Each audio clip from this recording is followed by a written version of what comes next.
Të ndëruar të rishikues mirë mërëma, emocionet e botrorit 2026 vjojnë të jenë prezente jo vetëm në Amerikë, në Europë, por edhe në Shqipëri dhe konkretisht në Shkodër.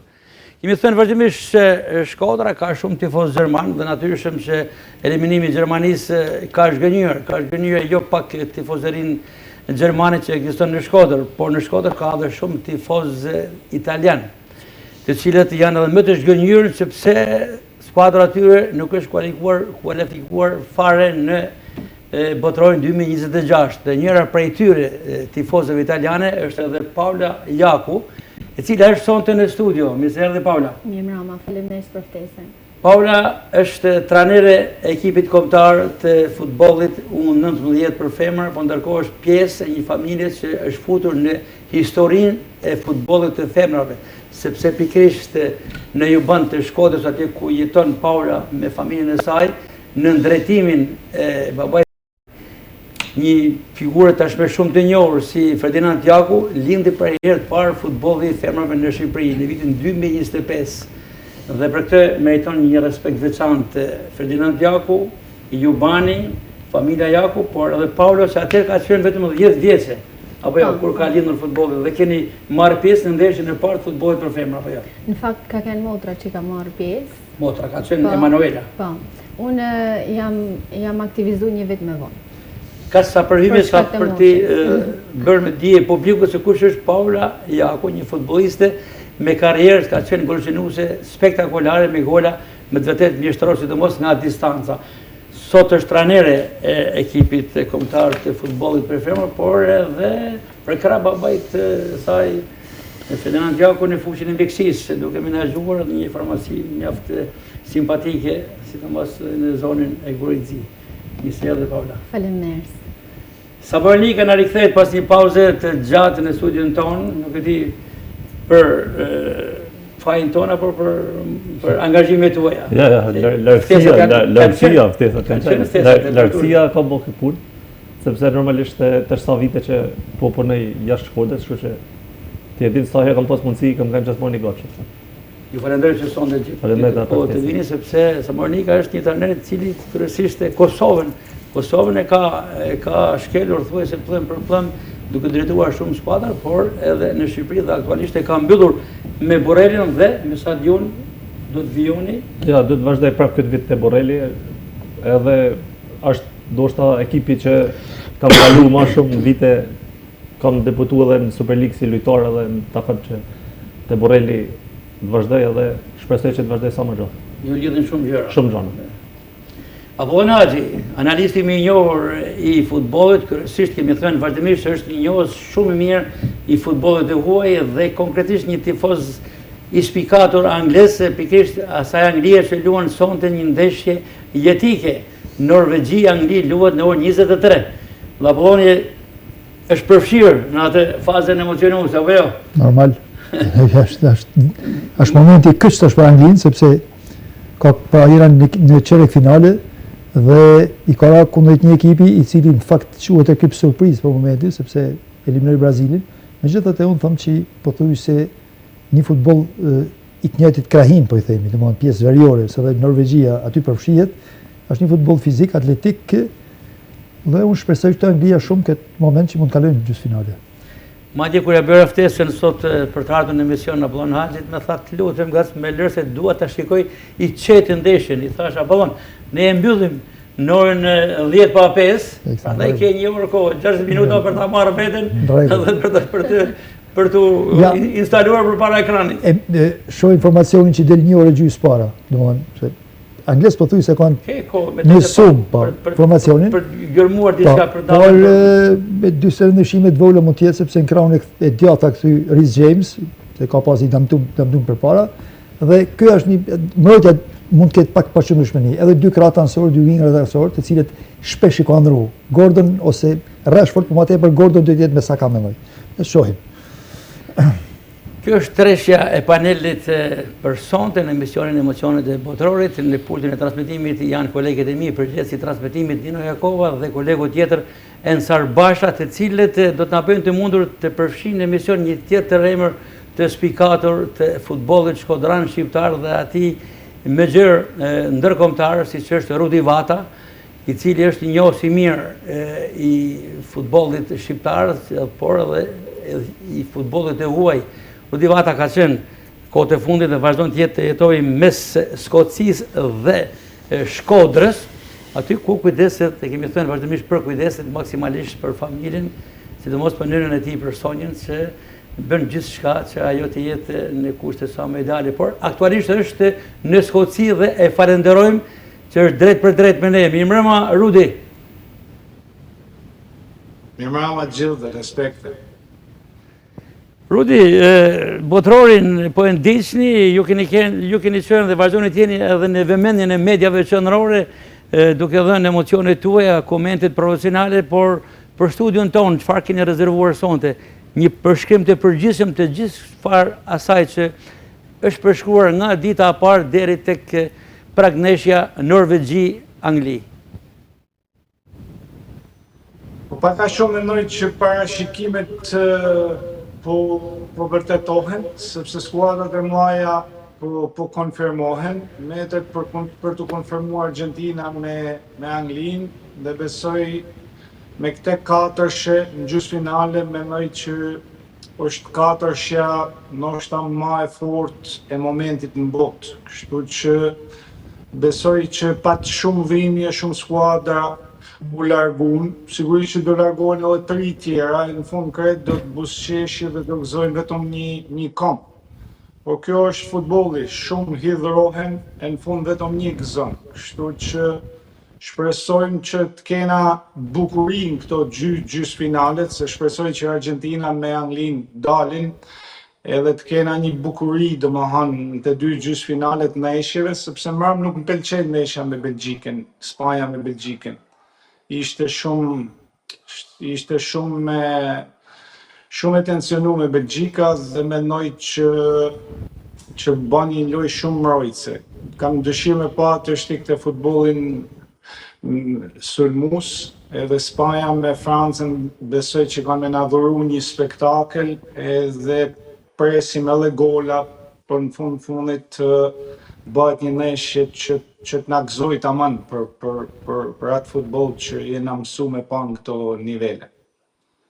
Rudi, largimi i Hollandës, Gjermanisë dhe i Brazilit, ke çardhje për ju? E meritonin të eliminoheshin? Po, përderisa nuk janë aty e meritonin. E meritoshin sepse nuk ishin atë zot sa duhesh me kanë në këto eliminatore. Mungoj Gjermanisi i mungon mendoj i mungon karakteri gjerman, ka ndryshuar shumë kultura gjermane e të luajtunit. Sigurisht që edhe Hollanda nuk e ka mentalitetin e kampionit, sepse se ka fitu kur kupën e botës. Por vjen keq për Brazilin e Gjermaninë, sepse priça diçka më shumë, por mendoj që morën atë që merituan, as gjë më tepër, as gjë më pak. Në opinion dhe në shumë komente mediatike, por edhe në publike, tifozët e thjeshtë Francën po e konsiderojnë si favoritin kryesor për kampionet botës në 2026, në këtë botror. Ju mendoni se është me afër se të tjerat?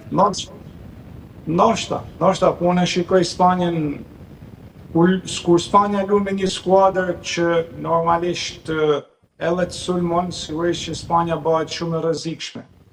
Mram pa një Yamal që ndoshta nuk ishte askund në nivelin e tij, por nëse me Francën do të losin hapun, do të kena një Yamal, ndoshta nga Yamali që gjithë pretendojmë me shiku. Por Spanja është skuadra që ka një stil loje të veçantë, ka një shkollë futbollit shumë të rëndësishme dhe ka një trajner që din me bë zëvendësimet e duhura. Edhe është një kombëtare shumë e fortë, shumë solide. Franca sigurisht që ka një katërshe sulmuese që ndoshta është më e mira në botë, por duhet pa se si ka me funksionu, sepse çdo skuadër të shti vjen kjo është si lojë shahut kjo ndeshje, gjithë të lojtarë janë të niveleve shumë të larta. Pyetja është kush do të shënojnë ma shumë se gulat besoj që kena me paku, kush ka me shënu ma shumë, ai ka me fitu edhe neshin, sepse me gjithë të lojtarë që janë tjerë zakonshëm teknikisht, fizikisht, kanë aq inteligjencën super zhvillume. Mendoj që kena me pas shansin me pa i neshje një finalet parakoshme ndoshta, mund të them, Spanjë-Francë. Për Rudi Vaten, finalja zyrtare, kush mund të jetë dhe kush e fiton botërorin? Për mu shpresoj që me Mesia në fush ta fitojnë Argentina dhe i herë, nga që do jetë edhe botërori i fundit i tij për të besoj. Kam dëshirë me pa Argentina dhe i herë fitu se edhe Messi me vuat stampen që se ka vu kërkush ma përpara. Por do t'jetë vështirë, por shpresoj që Spanjë Argentinë finale. Dhe fiton? Messi. Messi, bukur. Kalojmë shumë shpejt tek vllaznia, ju e ndoqët prej së afërmi edhe ndeshjen në Vllaznia Malisheva, që e shikoni takimin e kthimit, kush e kalon turin? Luhet e mërkurin në orën 16:30 minuta në Prishtinë. Unë para ndeshjes parë kam një shumë gjana negative rreth situatës të Vllaznia. Sigurisht që shumë njerëz ishin pesimist, sepse kishte në dispozicion shumë pak futbollist. Po të njëjtën kohë unë nuk ka se u surprizova kur Vllaznia fitoi ndeshjen, sepse kur lun futboll dhe kur ke futbollista në dispozicion dhe kur lun me kundërshtar pak a shumë që janë të nivelit tanë, sido që qoftë situata jote e mbrëmshme ose çado që për një 90 minutë që ti duhet fokusohesh maksimalisht me i marr maksimumin ndeshjes. Mendoj që Vllaznia ja mori maksimumin ndeshjes me ato lojtarë që kishte në dispozicion dhe u vure që ishte një Malishev që nuk ishte dominante, pavarësisht se filloi lojën me mashin e 5, shënoi shumë herët. U menu që Vllaznia do të fokusohet, do të shpërqendrohet, do të humbin balancat, po ndodhi e kundërta, u rigrupun, u ribashkun, edhe shënun, barazun dhe fitun. Mendoj që kanë ndeshjen në dorë vetë, nëse do të losin me kujdes, nëse do dinë mirë me menaxhu energjitë edhe me shfrytzu momentet që i paraqiten, mendoj që mundet mu kualifiku Vllaznia. Për ndryshe nuk e di atmosferën, kushtet atmosferike, kushtet e stadiumit ku do të losin, flitet që do të losin një stadium jo me kushtet mira, por këto janë pjesë e futbollit Ballkanas. Shqipnia nuk është se ka pas skuadra që kanë luajtur në Wembley në Bayern Arena. Mendoj që kushtet e këto nuk duhet fut në konsiderat shumë, sepse kur janë dy skuadra që losin për të njëjtin qëllim, edhe kushtet janë barabarta, kryesori është si organizohesh, si adaptohesh, edhe si e interpreton lojën. Mendoj që i ka mundësit me fitu, i ka mundësit me ba hapin e ras, me kualifiku, njëjtën kohë ka mundësit edhe me prezentu vlerat e këtyne djemve të rritë, cilët në këto ndeshje mund të marrin një lloj motivit dhe mund të jetë një hap përpara në karrierën e tyre sportive. Rudi Vata, ju falenderoj shumë për këtë lidhje të drejtë për drejtë, na bët një panoramë të përgjithshme për botërorin, por edhe për Vllaznin. Shpresojmë të riktheheni në Shkodër në momentin e duhur, ndoshta për finalen e madhe të botërorit. Shpresojmë t'ju kemi në studio. Me shpresë Zotit, Gac. Ju uroj emision të marrë, përshëndetje gjithëve dhe shpresoj që ta fitojnë më i miri ai që bën spektaklin më të bukur. Natën e mirë, Rudi, falenderit. Natën. Rikthehemi në studio dhe e nisi edhe një herë me Paulën, se me Paulën Akun e hapim, përse me Paulën ju jeni keq që Italia juaj nuk është e pranishme në këtë botëror? Normalisht si tifoze italiane shumë vite, për mos më thonë qysh që kam lej, se babin e kam tifoz italian, komplet si familje na tifoza italian. Normalisht bjen keq, po, komplet. Emblema e futbollit femëror e cila aktualisht jeton në Angli, se bashkë me kolegun tonë, gazetarin sportiv Anton Zalli, i përshëndesim. Por që tashmë ajna bëllë pak tifoz anglez. Bukur, sepse duke qenë motor për shumë vitësh atje, tashmë ju ka tërhequr Anglia.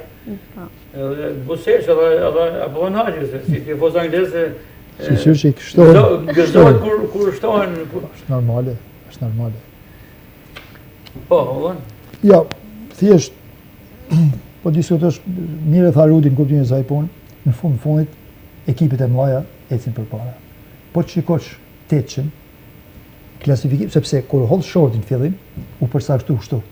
4 ekipet që ishin klasifikim kryesor u shpërndan në shortin që u hodh në dhjetor. Pra Angli, Argentinë, Francë dhe Spanjë u shpërndan që mos me ra me njëra tjetrën. Dhe vetë sistemi të çon fund të kja katëshe. Është e qëllimshme krejt, pra është përda, është ba me qëllim për këtë punë. Dhe po të shikosh teçën që doli, të gjitha ekipet me përjashtim të Norvegjisë, që është 19 në klasifikim botëror për momentin, dhe kush doli tjetër pas Norvegjisë, pra klasifikimi është 19 klasifikim botëror për momentin. Maroka është 7-ti, dhe Zvicra që është 14-ta, të gjithë tjerat janë brenda 8 botës. Belgjika është 8-ta, janë eliminu 2 ekipe në 8 atëhershme. Eliminu Portogalia dhe Brazili. Pra këtë në momentin e hedhjes shotit. Pra dhe kanë hitë 2 ekipe tjera, 19 me 14. Kurse 4-shja është një 4-shë që ja thonë. Dhe ka me shumë mundësi, që do t'ishtë disha shumë e mirë, kuptimin se po jo se jam tifoz anglez, po delti kjo 4-shë që shikoni një futboll tamam midis ekipet të mëdha. Por surprizat nuk përjashtohen. Norvegjia është ekip që edhe ai ka krijuar atë vetën, ka krijuar formën e vet. Edhe Zvicra nuk është një çudi që të ndodhin diçka, por Norvegjin po e lubojnë që një skuadër që mund ta eliminojë Anglinë. Mbrëm ka qenë në studio këtu ku është Paula Sonde, aktori Fritz Selbani, dhe e pohoj me bindje Norvegjia e eliminon Anglinë. Ja, në përgjithësi njerëzit kanë një kënaqësi ku një ekip çfarë sidomos që ka eliminuar Brazilin dhe kur e shohin atë performancë, mendojnë si ky ekip tash i mund dalë në kampion botën, sepse e shohin atë gjendje dhe i japin shumë përparësi atë ekip. Po në shumë nesha më neshje. Nuk mund të lojë si në Anglia, si ka luajtur Brazilia, është krejt situata tjera. Pra do ta shohim se onte. Ai është ekip që aty po mund ta vënë pretendent. Unë kam lexuar një koment që thotë Sky Sport anglez, që thotë shumë njerëz në përgjithësi që flishin lojtar, eksperjenca në rolin kryesor, Norvegjia nuk ka fare eksperiencë botërore. Anglia ka një eksperiencë të jashtëzakonshme. Në 8 kampionatet e fundit janë 6 herë finalista, 2 herë gjysmë finalista. Norvegjia s'ka fare eksperiencë të rolin kryesor të nivelit. Megjithatë, t'ja lën kurs. Mirë, do të jemi pas edhe të ndalemi konkretisht për Norvegji, Angli, se luhet në orën 23 dhe me ju do të kemi disa ngatëmime tjera, por një trajner futbolli si Samuel Nika, si e ndjek, po të sa e shijon, thjesht si spektator, si tifoz, apo si profesionist me laps në dorë? Me thonë drejten, unë kryesisht i kam pa neshet kryesore, se nuk kena mujt me një këta në neshet si vite tjera për arsyet e urareve. Në përgjithësi, është bërë një kampionat i mirë, kanë dalë ata skuadrat kryesore, pavarësisht të zhgënjimit Brazilit edhe Gjermanisë, ku fillimisht do të dalem te Gjermania, që është skuadra e jeme, që e kam një këqyr shpinjë dhe e kam me shumë tifozë. Është e pafolshme që tonë e Gjermani me dalë prej A-12, prej futbollit anglo-sakson, edhe janë këtyr një futboll latin, gjatë që kanë dalë një kopje e shëmtume e Portugalisë, Spanjës, e këtyre ekipeve që i përfaqësojnë futbollin latin, që luajnë me çarkullim topit, me sulme graduale dhe kryesisht mundohen me e fut skuadrën në gjysmë fushë vetë edhe me lut me këto pasimet e shkurta edhe me driblimet 1-1 me lojtarë kështu. Gjermania edhe Anglia janë shumë për futboll me topa gjatë, luftë për topin e dytë, i ka agresivitet, i ka kemë baza, janë mundu gjithmonë me çu topin në krah me krusu, kundërsul me tranzicione si i quajmë na. Pra janë mundu edhe kanë ndështu totalisht. Mendoj që besimi që jellon një trajnerit si Nego Osmani ishte shumë i tepruar, sepse një trajner i ri i kësaj epokë stre që kanë ardhur këto me laptop që filozofojnë shumë, edhe po mundote ja po mbrojtësit e djathtë mi fut për mbrana me marrë gjërsinë me fjalë me bën një futboll që nuk i shkon gjermanëve, edhe kanë të shumë. Dëshiroj të ndalojmë pak sa kërkoj edhe mendimin dhe komentin e Apollonit. Trajner me laptop po lakohesh shpesh me sikur. Po lakohet shumë edhe e kanë kthy futbollin për mendimin tim si me kanë të luajtë me PlayStation. Nuk është më futbolli i rrugës që e përfaqëson Argentina, futbollin me zemër, me dëshirë, me individualitete, me agresivitet. Pra janë mundu dështi me bëj çdo gjë, me bëj një stereotip dinamik të aty në lëvizjeve që mendon trajneri. Unë mendoj që aja nuk duhet ja hek futbollit atë bukurinë. Ne jena mësu me po futbollin e Maradonës, e Platinit, e Zidanit, e tyre lojtarëve të mëdhenj që shpikun. Jo çdo gjë, unë këtë shoh edhe te fëmia. Kanë filluar qysh me moshat e vogla trajnerat me tabela, foto këtu, del aty. Kam shku kam pa ndeshje, për shembull, të akademive, trajneri non stop si me kanë Pirro Rovina i thot, çoja këtij, ne pe atij, bjerja këtij, po shkoj lëna fëmijë me filozofu edhe më bë futbollist. Ai fëmijë me kriju. Po s'është ajo, nuk është korrekt. Po improvizim, fëmia duhet të mësoj me luaj futboll. Si mësohet fëmia me luaj futboll? Duke i qit me luaj 2 3 4. Një gërshetim mes laptopit. Po jo, ai laptopi. O çore, këto trajnerat që kanë filluar me këto videoanalizat e me këto gjëra të shumë sikur e kanë banalizuar duket mu futbollin e burrave. Jam po dakord, futbolli është praktik. Futbolli është teori vetëm. Dakord, skemat janë. Po çu ja që po janë bazike, nuk janë tashti çdo gjë e kanë filluar për çdo korne, për çdo out, për çdo kështu. Skematik komplet. Ju si trajner aplikoni laptopin apo? Në fakt të vajzat Paktin të vajzat për momentin jo, të sidomos të moshat e vogla. Pastaj, kur është në një ekip që është i rritun, është formu si lojtare, normalisht ke hinë në detaje ma shumë, por si qëta në profesorat tek moshat, nuk mund është ti me u fut me laptop, me të regu dë fut e shto, dë fut e shatje, sepse është një mosh që ne duhet të alojmë të lirë, që ai të veprojnë vetë, sepse në një të ardhme nuk jam unë trajner ose dikush tjetër që ti me komandut njëjtë në gjatë. Pra me të pëlliri, në noni për absolutisht, që të kryojnë vetë personalitetin e tyne, edhe të kenë sa ma shumë kreativitet. Mirë, të nërua shikues, vazhdojmë të jemi drejt për drejt me misionin tonë, Studio Sport që dedikohet emocioneve të botror 2026. Në shoqëron Uj Rogova, që çdo natë falenderojnë kompaninë Rogova që na mundëson për çdo emision. Ndërkohë do dalemi tashmë për pak momente, do të shkëputemi me Rezin për të rikthyer në vëmendje një parashikim. Unë fakt e kam si praktik të emisionit për parashikimet e secilit prej pjesëtarëve të panelit, por kolegu im, gazetari minjor sportiv i Star Plus, por edhe medjave të kryeqytetit, Marenglen Zhivani, ka qenë pothuajse shumë i saktë në parashikimet e tij. Rezia ka një fragment nga emisionet që ka qenë i pranishëm në këtë studio, ta ndjekim dhe pastaj ta komentojmë. Ne kalojmë tek çifti tjetër, Spanjë-Belgjik, Zhivani. Spanja. 2-1 me rezultat sakt. Belgjia do t'i... A ka shpërbim që ose dalin rezultatet e sakta? Uj Rogova, pa limit. Një koli. I kërkoj kompaninë Rogova nëse parashikimet e Zhivanit janë sakta, një koli që ta ketë edhe... Me shumë knatësi. Me knatësi. Kjo besoj se është punë e kryer, do komunikojmë edhe me...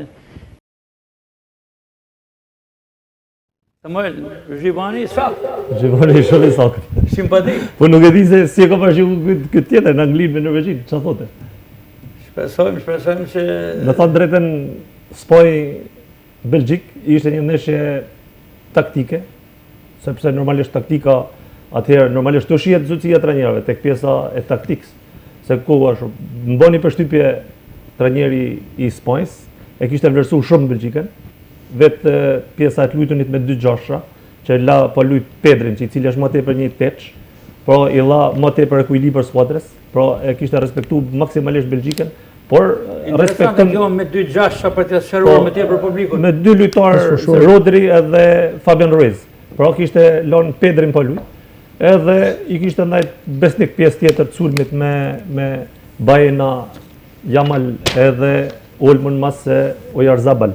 Por edhe me ndrime, si që tha Ruti, u kallëzu shumë inteligent, edhe e futi Pedri në atë moment kur u dote, i dha në Ferran Torresin atë pa parashikueshmërinë e të lutunit pa një numër 9 tipik, kur ndroi edhe Oyarzabal që i futi Williams. Pra është, me fjalë, këto janë pjesë të trajnerit. Pra një lojë shumë e thjeshtë, me një 4-2-3-1 shumë thjesht, pa shumë rotacione, me fjalë, por gjithmonë duke kenë ekuilibër dhe vetë fakti që 7 neshe ka psu vesh i gol, neshet e fundit Spanja, kjo kallëzon që është skuadër shumë e aftë.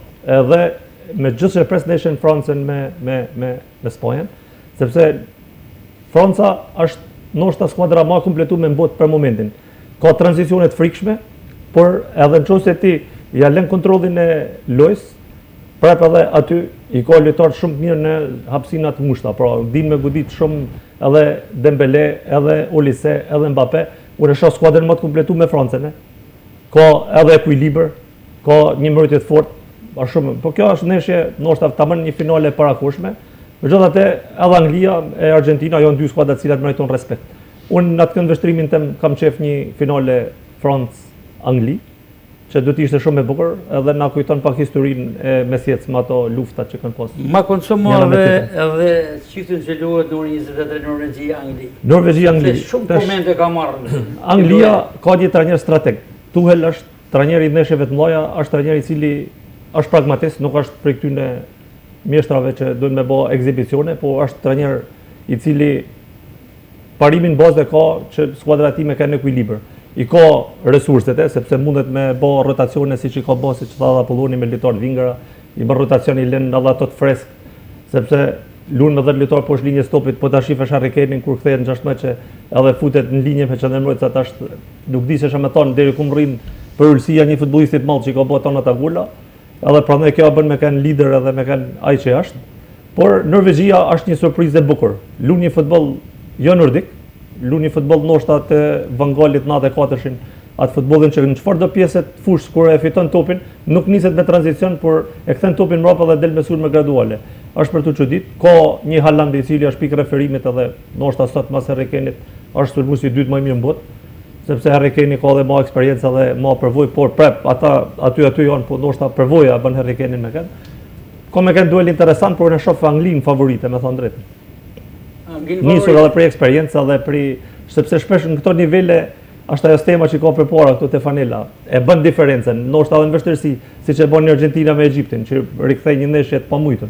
Po atë e bën vetëm një skuadër e cila ka traditën me veti, ka mentalitetin fitues, sepse është kampioni i botës në fuqi dhe e arrin me dal prej situatës. Sepse këtesh kur bëhet rona nxehtë këto ekipet që vinë si hirushe, sepse prandaj kanë qef Norvegjin, se hirushet i pëlqejnë të thujt, po mendoj që deri këtu ka më pas. Përpos fushës së lojës Norvegjia po spikat edhe me tifozërinë. Po bojnë atë deri edhe në parlament. Politika është përfshirë. Po mendoj që deri sonde në orën 1:00 tham që janë televizion. Gazi, duhet pranu se mirë tha do Samuel. Pa shku tek Apolloni me Pauli. Norvegjani. Profesori e shpjegoi shumë mirë, pak a shumë e bëni analizë. Kaluar nga Italia tek Anglia tashmë.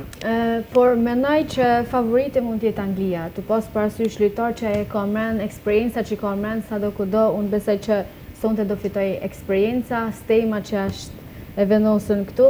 Në Norvegji, me sa kam pa, është një Haaland i cili po shkelqen. Dhe unë besoj që do të jetë 2-1 për Anglinë. 2-1 për Anglinë. Ju me shifra, Samuel? Do të thonë drejtën, unë mendoj që Anglia nuk do të hanë gol sonde. Mendoj ndoshta një fitore 2-0 mund të ishte rezultati logjik. Atëherë se çfarë bën fusha, unë jam i dobët fakt parashikimet, po se gjithmonë nuk më dalin parashikimet. Po mas bërthe pak me gjithësisht të praktikisht, sepse është nata juaj, po themi. Kemi një Angli e cila kaloi një garë shumë të vështirë me Meksikën. Ka qenë ndoshta një në ndeshjet më decisive që ka vënë Anglia vitet e fundit. Mënyra se si u përkushtu ekipi te ajo ndeshje, që ishte u qutë një në ndeshjet më të vështira në një kohë që ishte ekip vendas Meksika, edhe në një alësimi niveli detit mbi 2200 metra me ajër i hollum dhe se si më marr ana fizike Anglia te i kaloi këtë. Edhe në një mënyrë të jashtëzakonshme, e kanë qytë një ndeshje më të përkushtuar ekipit. Pra kemi një ekip solid, kemi një ekip me shumë harmoni brenda, është një ekip i cili duhet me dhanë rezultate në këtë kampionat botror. Aktualisht gjendja e Anglisë për momentin, po të parim kushtet meteorologjike, luhet në Miami dhe konkretisht temperatura do të jetë te 33 gradë, por do të njihet 44 gradë prej lagështirë sajlit. Po momentet e fundit që niva dhe e ka shumë të vështirë të dy ekipet, sidomos Norvegjia. Është një situatë që nuk përfshihen fare në vendet nordike. Edhe Anglia ka probleme të vetë, sepse të dyja në vende veriore. Pra ka me qenë një situatë e vështirë nga ana fizike, kështu pretendohet paktën. Unë mendoj që nesha mund shtyhet një orë, por stacionet e fundit meteorologjike, AccuWeather dhe të tjerat japin që nuk është e vërtetë kjo punë, do të shtyhet ajo faza sepse priten nga momenti në moment, sepse në Miami ka periudhë ka shumë shtërngata që momente të caktuara që dhe në Amerikë është një ky sens, domethënë është si rregull për problemin e rrufeve që duhet largohen njerëzit paktën një orë mbrapa.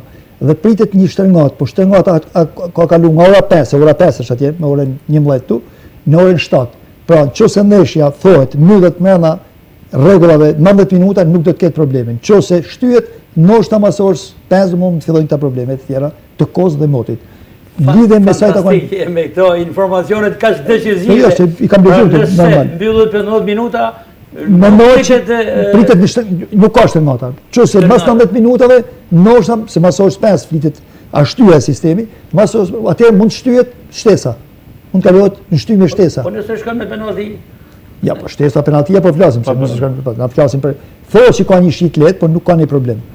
Kurse për sa i takon momentit, gjendja sotme e kombëtarës angleze dje ka kanë me disa probleme. Margueri për shembull, a mendon që është i sforcuar, ka disa probleme. Informacioni ka dalë, po ta shtjellojmë atë se po. Ta se po. Tash janë ton, është asnjë lojtar nuk mungon. Ne pashim Kuensas, edhe ky Gueri ka kënë Kuensa që është i përjashtuar, ka pas probleme edhe Rice, por të trekta, këtë mëmë këtë Reece James, që ja kanë i dëmtuar përpara, të treta kanë dalë në seancë preditore të premtes, kanë të trenë me kohë plot. Dhe mendoj që informacioni pritet me dalë tash. Jo, ka dalë informacioni. Doli informacioni. Ka dalë informacioni edhe Samonika me një doli. Ai ka fut John Stonesin, edhe kalon Konsa në mbrojtës djathtë, po që ndërton me 3, Konsa nga djathta, John Stones si i fundit edhe Guehi nga majta. Krahët për me marrë gjërsin kalon Madekuelin në kratë të djathtë edhe Gordon kratë maj. Orildhi si mbrojtës i majt i cili gjithmonë ndihmon ndyshen për brenda Anderson me Rice edhe Bellingham me Harry Kane. Domethënë ka fut Madueken me Gordon. Po. Po më habita, ja sa ka. Ja pra kur ke në studio trajner profesionist dhe analist profesionist të cilët e zbërthejnë ndeshjen me të gjitha detajet, por Norvegjia, një atë informacion? Norvegjia më shumë ata. Nuk i pash Norvegjin se ata pak lojtarë kena që i njohim edhe që janë, si më thonë lojtarë që i njohim, po ata mend që kanë bërë ndeshje të mira, por unë mendoj që sot Anglia duhet të jetë fitues. Edhe një koment që harru dhe John Territ, i cili thotë si nuk është problem Haaland, por problema është Odegaard. Po arriti me blloku Odegaardin, me dhënë topa. Po, Odegaard është lojtari i maçit. Vepron në hapësinat e Andersonit edhe të Uriullit. A duhet thotë me blloku. Kush gjykon këtë ndeshje? Nuk e posh gjyqtarin, po ne jena bë me fiksime me gjyqtar se kur ishte një ndeshje Franca me Marokun edhe ishte gjyqtar Argentinas, edhe Waldo dote që ka me bë me hile Francë. Ka pas paragime. Po thëmë po, na plus që si shqiptari. Kroacia, Egjipti, po pa disa kanë pasur probleme. Tash te Egjipti me thënë drejtën unë i kam pa me kujdes ata. Unë jap drejt gjyqtarit francez te Egjipti. Nuk ishte penalti për Salon, kam pa me shumë jam mundu shumë me i pa, për mua s'ma duk fare penalti i Salon, dhe tjetra fauli është të dy raste që pretendon Egjipti, fauli e ka shkel me kam. Është mandej koha kur avall është sistem tjetër, mënyra. Po edhe disa gole të tjera në dhunë bëtë në kështu, me aksion përpara. Ka pas raste që ka pas kontestime, edhe normal që futboll gjithmonë ka kontestime për arbitrimin, nuk mundesh me i pështu as vari as kërkush nuk mund të pështon. Vele unë mendoj që vari veç e ka bo... Një notë e përgjithshme për gjykimin? Në përgjithësi është notë pozitive, se nuk ka pas në përveç Kroacisë atë ditë me nuk ka pas në... Pozitive, sepse dhe vari është vari që ndihmon.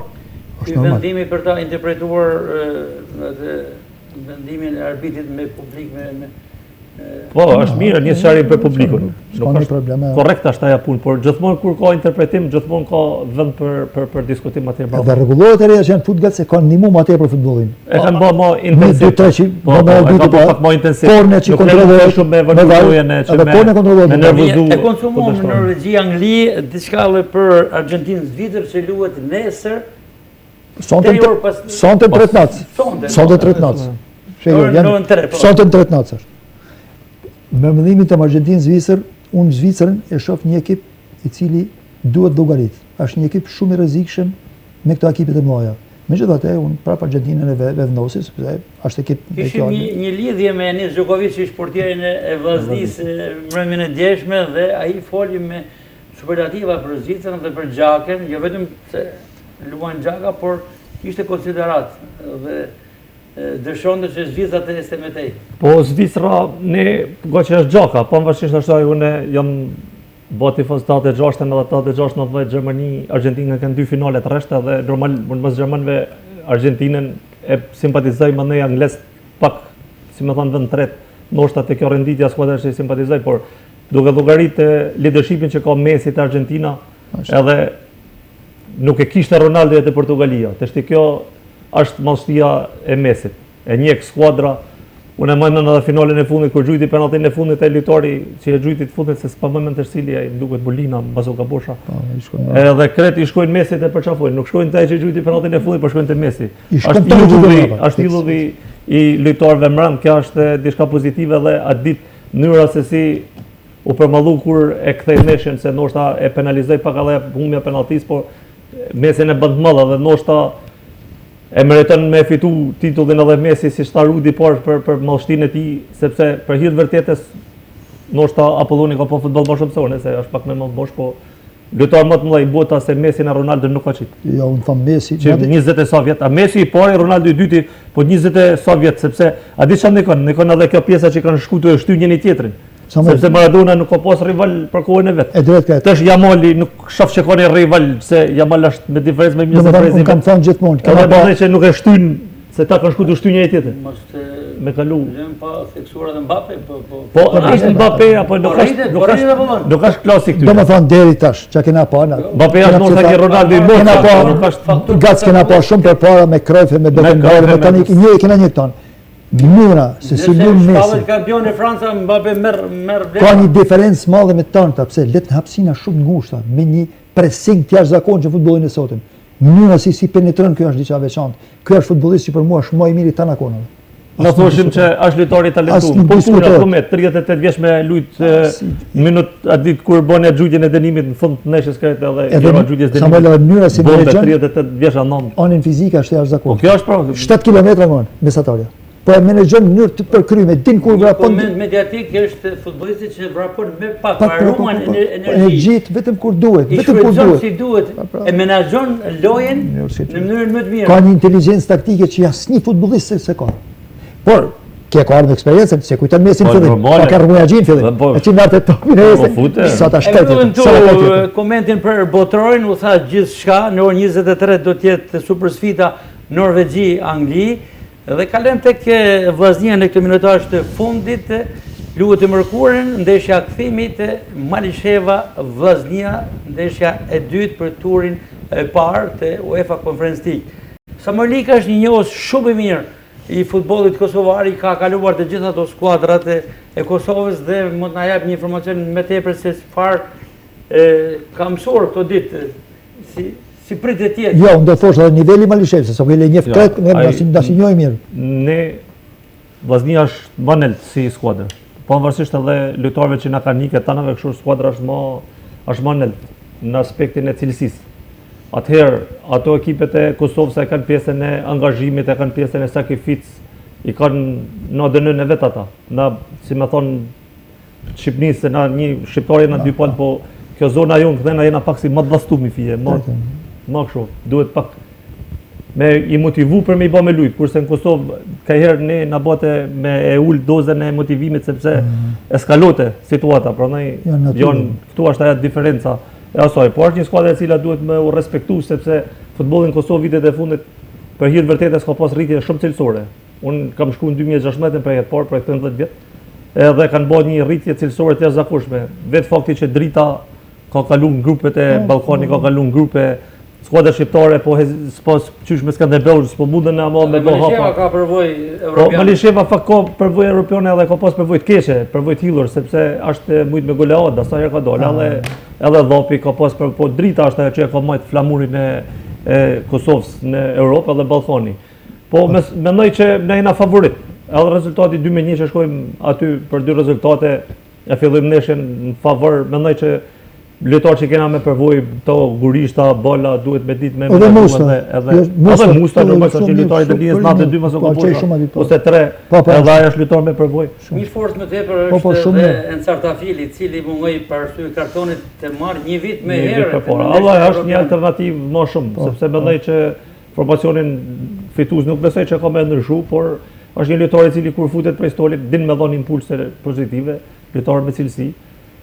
Në ka penalizu pak ajo pjesa e kontingjentit lojtarëve ashtu siç adosh me kanë, por mendoj që këtë tur jena favorit për me kalu. Për postketi kishte një anë mirë sepse dha hapësirë trive për të debutuar. Po është anë pozitive, por kjo shkon Ishte Halili, ishte por normalisht që në këto situata duhet përvoja gac. Por jam pak konservator te kjo pjesa e lojtarëve.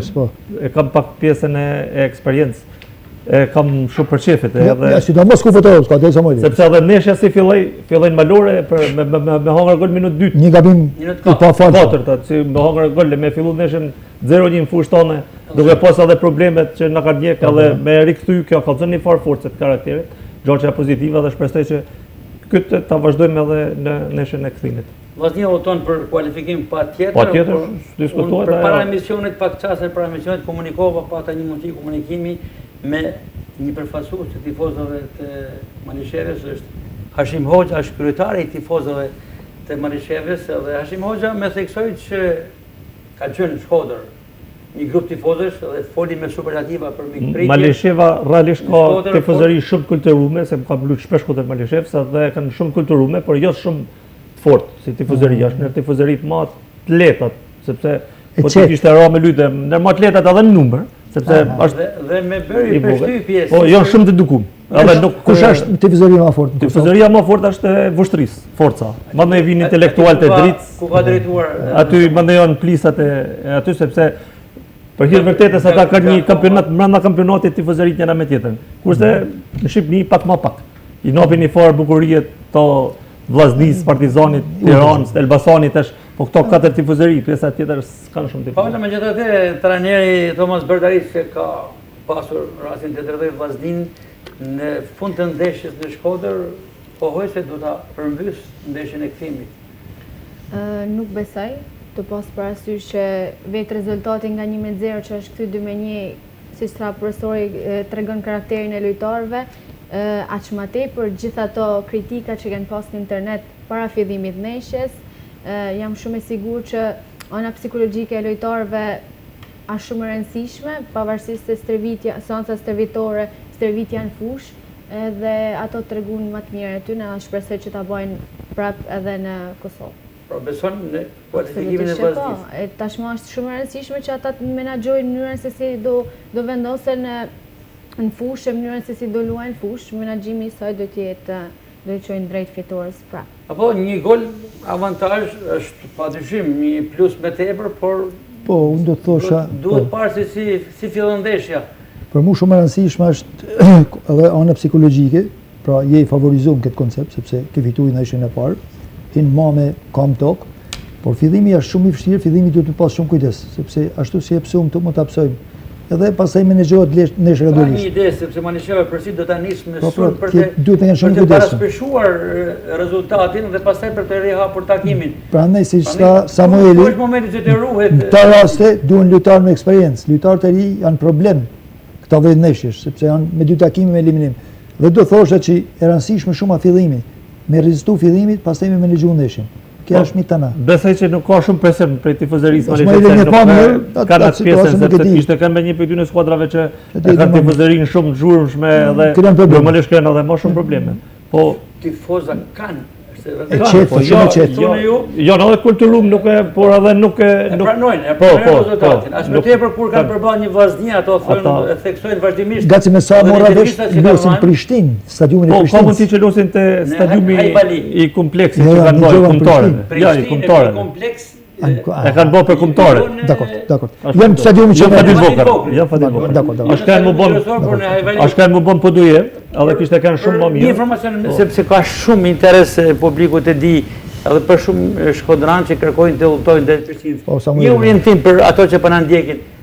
Ku sa larg është stadiumi ku do të luhet ndeshja? Është E ka zona Po, e ka Prishtinës, është mas Albimollit, anë duhet me marr rrugën. Me fjalë është, Sa kilometra larg qendrës së Prishtinës? po nuk ka shumë, është 10 minuta. 10 minuta. 10 minuta. Nuk Sepse ka pasur shumë Jo, kërkesa. 10 minuta. Edhe në adresë të emisionit tonë, por edhe në mënyrë individuale. Është për më cilësu se Malisheva skuadër që meriton respekte, përveç Berdarici që atë trajneri mirë, ka një video analist i cili kam punuar me të shumë në më të mirë në Kosovë, kanë futboll të mirë që Ka një përgatitës atletik që është edhe në stafin e kombëtarës së futbollit për femrat e Amir Grimës, me fjalë i kanë cili ishte në Shkodër. kanë cilësi si ekip edhe janë ekip po respektu edhe Stadiumi është i vogël, sa të zemë spektator ky i Hajvalis. jo, ka mundësi për Ka. spektator. Po, Ka. nuk besoj që do të mushet bile. Mendoni që kalimi i turit është shumë i rëndësishëm, I rëndësishëm, jo vetëm në shumë, aspektin financiar, por sidomos atë moral të skuadra të marrë atë shpërblimin e dur, duke pas parasysh gjithë këto probleme që Mendoj që shoqëruan skuadrën. padyshim që kalimi është oksigjen Oksigjen fiks. për vllazin. Nështë është titull mediatik që mund ta marrë dhe i medje. Kalimi i turit thekson Samoilika është oksigjen për vllaznin. Mund ta marrin këtë titull në një medje. Apo Është oksigjen, jo vetëm për anën financiare, por edhe probleme tjera, se shtu tashti mas këtij tur futen edhe lojtarë tjerë që janë Kulla Edi që thos kena element për momentin, sepse vetëm 2 lojtarë janë duke këtu. Pastaj vijnë gjithë ata tjerë që janë ata blemet e reja, sepse është kryerja e pagesa, më thonë, me stadion. Dhe prandaj është oksigjen. Ky kalim duhet se s'bën me kalu këtë tur. Me stadion turin e dytë ka një ekip vështirë, sa 70 shorti turi në i dytë. Skoci është Në Skoci, pra në Skoci. Me Hibernian me ke kanë filluar të mendojnë edhe për Skocinë, edhe në kampin ku se ka ra shorti turi. Natyrisht duhet kaluar Malisheva, Shumë Skoci, por kanë filluar edhe ato procedurat pozitive, duhet kaluar. Nëse është e mundur. Kurse gaci në ekipet shqiptare, bani përshtypje Ignatia, Po, Ignatia. ka bën një ndeshje shumë të mirë atje, domethënë pavarësisht se me 10 lojtarë pjesë dytë, unë kam shumë besim që këtë radhë me Aleksin këtu. Aleksi e prishi vetin fakt me 2 radha, me 2 kartone me pasim, por unë kam besim shumë që në Ignatia kalon turin. Dhe po kaloi, Edin Samueli kalon direkt në play-offin e Europa League, e kësaj në konferencë. Në konferencë fjalësh. Lajmi i fundit është që Sherif Kallaku u zyrtarizua largim nga vllaznia, tashmë është pjesë e UT-s. Është thënë fillimisht kur skuadra udhtoi drejt Slovenisë për fazën përgatitore, mungon pasaportë. Gaci më thonë për Pols, edhe për Pols më thonë diçka që rreth 70.000 euro diçka të në Azerbajxhan. Është deklaroi edhe trajneri Martini, ai nuk ka planuar të luajë asnjë ndeshje. Kallaku. Edhe portier. Edhe Pols, po më thonë marrin 70.000 euro për Pols. Fare në Sloveni, po Pols ka qenë në Sloveni, por ka qenë i distancuar dhe është aktivizuar Juka, që ka edhe trajnerët Problemi është më mirë një lojtar i cili hin edhe domethënë 100% se një lojtar i mërzitur. Lojtarët e mërzitur në ekip nuk të duan. Që i kanë liru, kanë bë mirë. Pavarësisht se për Kallakun vjen keq se është një ndër futbollistat e mirë, ndoshta më i miri që ka ardhur këto vitet e fundit në Shkodër, lojtar me cilësi, edhe djalë i mirë me karakter edhe të duhet të theksoja një djalë edhe shumë kulturë i komunikueshëm, ka dhënë maksimum tek vllaznia, por po të shikoj ka futbolli për një zgjidhje që për shumë shkodranë. Po Kastrati. Kastrati është edhe probleme. Po është probleme dëmtimi, është pjesë e vllaznisë, por mund të jetë gati për fillimin e sezonit. Ditën e hënë duket se hidhet shortin në federatë për Superligën, për superioren. Për superioren. Për kalendarin e vitit. Edhe për kategorinë e parë. Edhe për kategorinë e parë. Edhe për të parën. Aktualisht jeni me 10 ekipe, 12 ekipe. Edhe vitin tjetër kaloni me 3 që delni. Jo, vitin tjetër 27 më duket që dalin. Jo, çysh këtë vit që këtë sezon vjen vetëm një prej Superligës. E para fundit atëherë lun Me një ekip, dalim tre domethënë, kanë mundësi me Sa e dalë. favorizon kategorinë e parë? E favorizon një fije kategorinë e parë, pavarësisht se gjithmonë dy parat kanë dalë, tash e njëjta sistem është luajtur 3 me 6, 4 me 5. Fitueset e këtyre dy çifteve, ajo fituesja del me fjalë direkt si e tretë, kurse e katërta ka edhe një mundësi me luajtur me Si fituese, del direkt si e tretë. direkt fituese. Që edhe kjo shtohet. Dhe në mbyllje krejt i kënaqur tek Borrelli. Patjetër që i kënaqën edhe shpresoj që aty të rri sa më gjatë. Jam si më thon godisi në vendin tim aty sepse kam shku për herë parë në sezonin 98-99. Atje kam pas eksperjenca tjera si trajner, edhe një vit përpara, një herë si drejtor teknik. A jetu mbështet financiarisht për një ekip më të cilësor? Ato mundësit që ka ekipi që e bën bashkia, në përgjithësi kanë këtë korrekt me të në gjanët, pavarësisht se ndoshta nuk janë ata shifrat e mëdha dhe ajo objektivi mallor, po këtë vit mendoj që do të bëjmë një skuadër më konkurruese se sa vjet. Vjeti ishte një si tranzicion, sepse u larguan shumë lojtarë dhe luajtëm me lojtarë të ri, edhe ajo sakrifica që bëm vjet ndoshta na shpërblet si mirë, se disa lojtarë e kanë fituar eksperiencë. Keni një rival me tepër këtë sezon, Beslidhja ka ardhur Nëse Beslidhja ka ardhur kategori të parë dhe ka ardhur me ambicie të mëdha, se normalisht ka investuar shumë këtë, ka bërë një ekip mirë. Ndoshta në bazë të asaj që shoh formimin e ekipit, ka me ka ndoshta kandidatja kryesore bashkë me Besën e Kavajsë dhe me Bylisin, kjo treshe. Por mos më harru dhe Vlonën e Pokradesin që ata janë gjithmonë aty. Nuk kemi me kohë, kolegët e mi të pultit të transmetimit, Nino Jakova dhe Ensar Basha, me bën me dire se duhet ta mbyll dhe këtu e mbyllim. Faleminderit Paula Jaku. Faleminderit. Faleminderit Apollon Haxhi, faleminderit Samuel Lika, që patjetër do të jetë Kosovë mërkurë. Patjetër. Patjetër, do të jemi së bashku, nuk e di Apolloni apo jo. Do mundohem, do të shoh si sa ka vetë gjë. Takohemi përsëri nesër në orën 21 për emisionin e radhës ku do të diskutojmë edhe për çiftin e fundit Argentinë-Zvicër. Deri nesër mbrëma, natën e mirë.